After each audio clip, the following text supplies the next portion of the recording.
artist and you start thinking about doing a band and all that stuff, don't you get sort of confused in terms of like how do I find like when I first got into radio, I used to talk up here. I was nervous. I was tight. My voice wouldn't drop, and I talk really fast and nasally.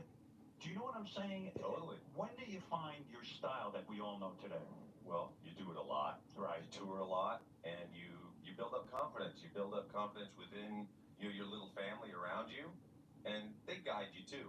And you ask questions like, "What does that sound like?" Or, you listen to yourself back, and you go, "Wow, I'd rather not sound like that." I noticed a big because even in the early days when we were playing clubs and stuff around LA and San Francisco, James was so shy that he didn't even used to talk to the audience. Dave Mustaine, our guitar player, used to do all the talking. Right. I noticed the biggest transformation was when the first time we went to Europe in 1984. We got out in front of the European audiences, and there were thousands of them just welcoming us, and they've been waiting for us for a couple of years.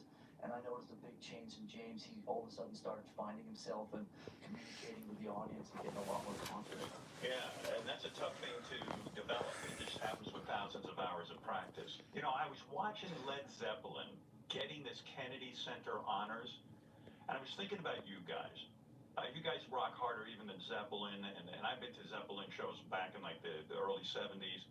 And I was thinking, would you guys want an honor like the Kennedy Center honors, or would you laugh at something like that? Do you laugh when you see Led Zeppelin getting honored in a very traditional way? I'm curious. I don't laugh. I think it's great that they're still, after all these years, are still being acknowledged and getting awards like that. And I just hope that when we're old and fatter, older. And fatter. yeah. But if Metallica was asked to go to the Kennedy Center honors and be honored, you would do something traditional like that, or would you just say, "Hey, fuck that. That's just that's not us." It depends on where it's coming from, We don't have an across-the-board policy about that type of stuff, but we look at each one of them and go, that's cool, that's not so cool. I think that we've always been open to receiving that type of stuff because we've always felt that the accolades that come our way, we've done everything our way on our terms, do you know what I mean? Yeah. We did it all our own fucking way. We did it the Metallica way. We never sold out. We never did anything for other than just what we felt was pure and honest. And so Kennedy Center, sure. Yeah. Church of Washington. I find the greatest bands are the ones that don't sell out. In other words, you could have changed your sound to a more commercial sound.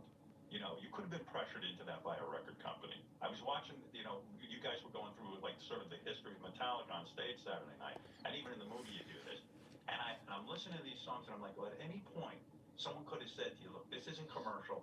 And you say, yeah, fuck it. Let's just, we'll write a real commercial album and we'll sell our sound out.